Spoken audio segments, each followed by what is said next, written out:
भक्तजनों, माताओं, बहनों, सादर जय श्री कृष्ण। हमारे YouTube चैनल में आप सभी का बहुत बहुत स्वागत है। मैं हूं आपके साथ आचार्य धर्मेंद्र शास्त्री।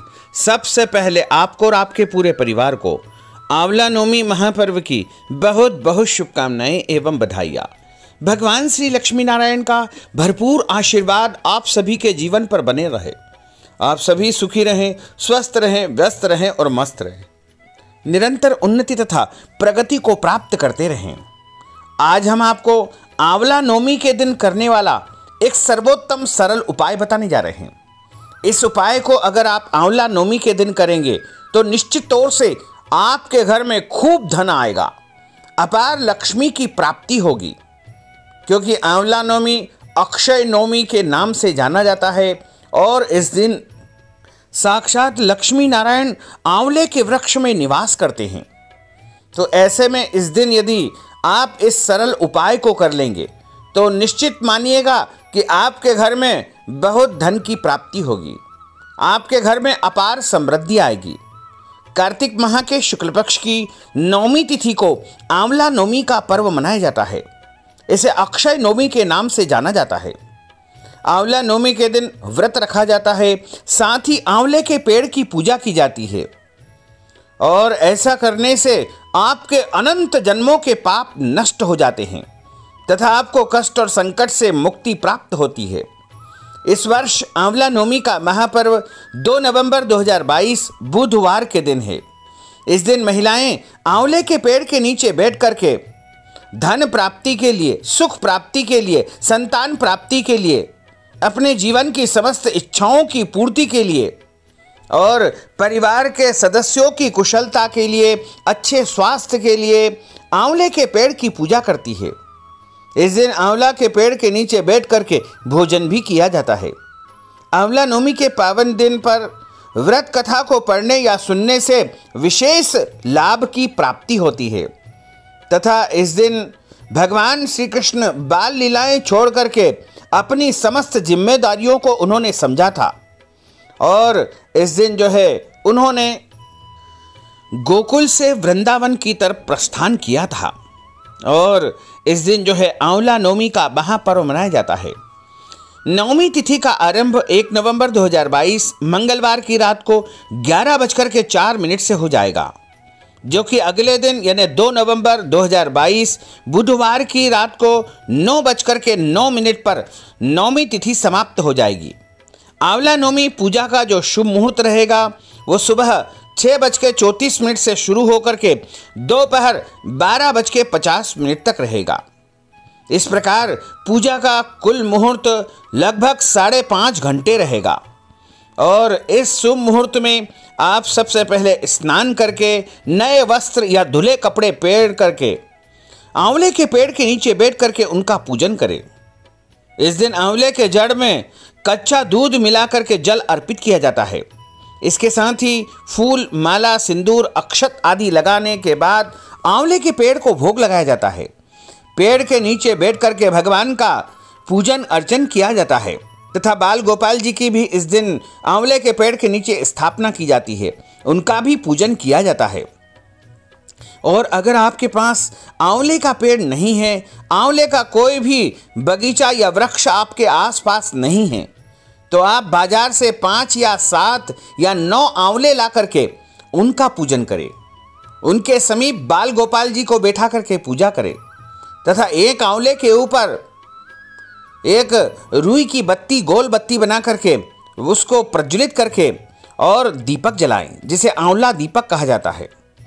और यदि आंवले का वृक्ष है तो वहाँ पर कच्चा सूत लपेट करके और उसके आसपास परिक्रमा की जाती है।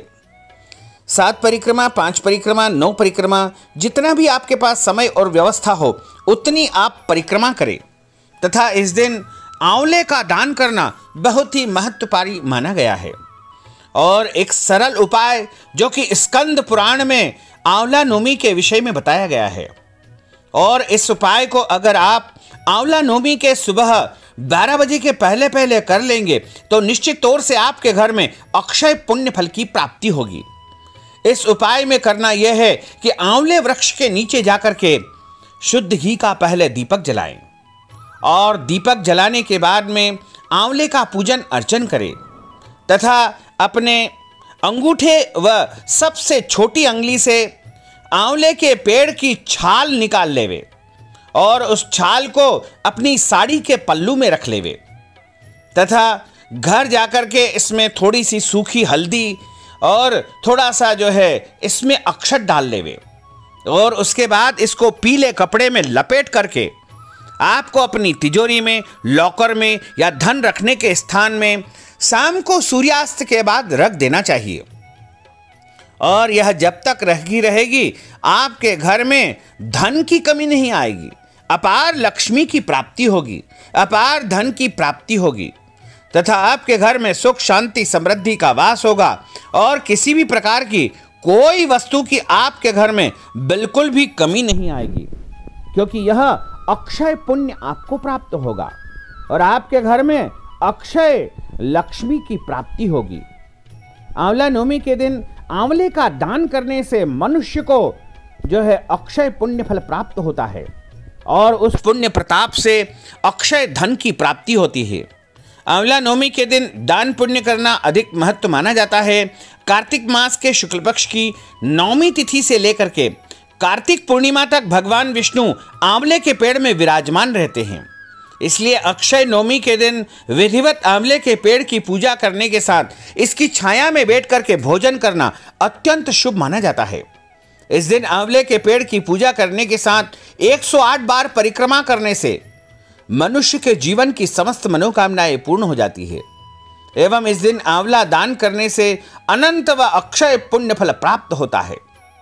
आंवला नवमी की जो कथा हमारे धर्म ग्रंथों में बताई गई है उसमें लिखा हुआ है कि काशी नगरी में एक निसंतान धर्मात्मा वैश्य यानी एक व्यापारी निवास करता था। एक दिन वैश्य की पत्नी से एक पड़ोसन बोली कि यदि तुम किसी पराये लड़के की बलि भैरव के नाम से चढ़ा दोगे तो तुम्हें पुत्र प्राप्त होगा।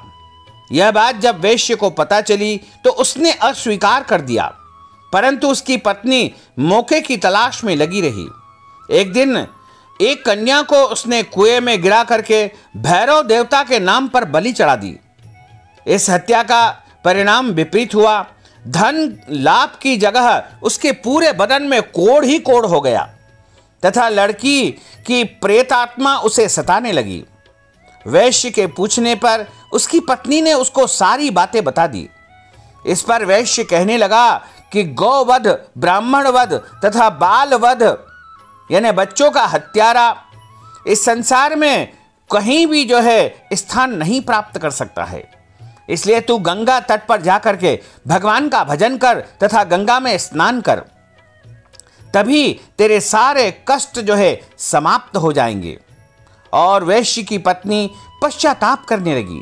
रोग मुक्त होने के लिए मां गंगा की शरण में चली गई। तब मां गंगा ने उसे कार्तिक माह के शुक्ल पक्ष की नवमी तिथि को आंवला के वृक्ष की पूजा कर आंवले का सेवन करने की सलाह दी, जिस पर महिला ने गंगा माता के बताए अनुसार उस तिथि को आंवले वृक्ष का पूजन करके आंवले का ग्रहण किया और विधिवत आंवले वृक्ष की परिक्रमा की। इससे वह रोग मुक्त हो गई और इस व्रत व पूजन के प्रभाव से कुछ दिनों के बाद उसे संतान की प्राप्ति हुई। तभी से सनातन धर्म में इस व्रत को और अधिक करने का प्रचलन बढ़ा हुआ है।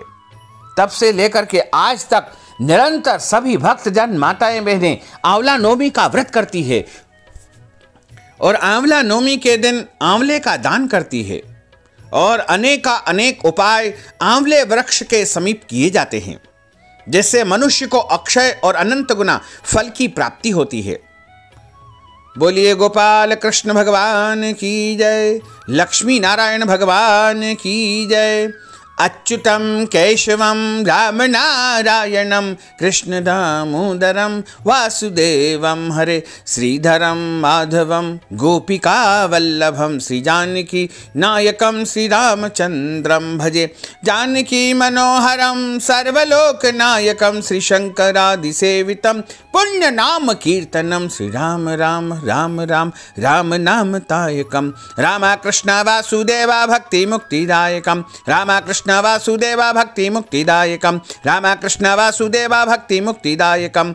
बोलिए श्री वृंदावन बिहारी लाल की जय, श्री गिरिराज धरण की जय, श्री श्याम सुंदर यमुने महारानी की जय, जगत गुरु वल्लभाधीश की जय, श्री गुसाई जी परम दयाल की जय, श्री गुरुदेव की जय, श्री लाडले लाल की जय। धर्म की जय हो, अधर्म का नाश हो, प्राणियों में सद्भावना हो, विश्व का कल्याण हो, सनातन धर्म की जय हो, गौ माता की जय हो, नगर बस्ती की जय हो, आज के आनंद की जय हो, कल के आनंद की जय हो, परसों के आनंद की जय हो, बरसों बरसों के आनंद की जय हो।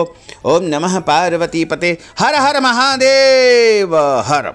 भक्तजनों, माताओं बहनों, अगर आप आंवला नवमी के निमित्त कथा की दक्षिणा प्रदान करना चाहते हैं, आंवले का दान करना चाहते हैं, दीप दान करना चाहते हैं, वस्त्र दान करना चाहते हैं, गौ दान करना चाहते हैं, या कोई भी दान पुण्य अगर आप आंवला नवमी के निमित्त करना चाहते हैं, या फिर आंवला नवमी के निमित्त आप ब्राह्मण भोजन करवाना चाहते हैं, तो इस हेतु नगद राशि हमारे पेटीएम के माध्यम से, गूगल पे के माध्यम से, फोन पे के माध्यम से अथवा अकाउंट नंबर के माध्यम से भेज करके आंवला नवमी का संपूर्ण पुण्य फल प्राप्त कर सकते हैं। साथ ही आपसे अनुरोध है कि हमारे इस ज्ञानवर्धक वीडियो को अधिक से अधिक लोगों को शेयर करिएगा, लाइक करिएगा, कमेंट करिएगा, और यदि अभी तक आपने सब्सक्राइब नहीं किया तो अभी और इसी समय सब्सक्राइब अवश्य कर लीजिए। आपको और आपके पूरे परिवार को सादर जय श्री कृष्ण, सादर धन्यवाद।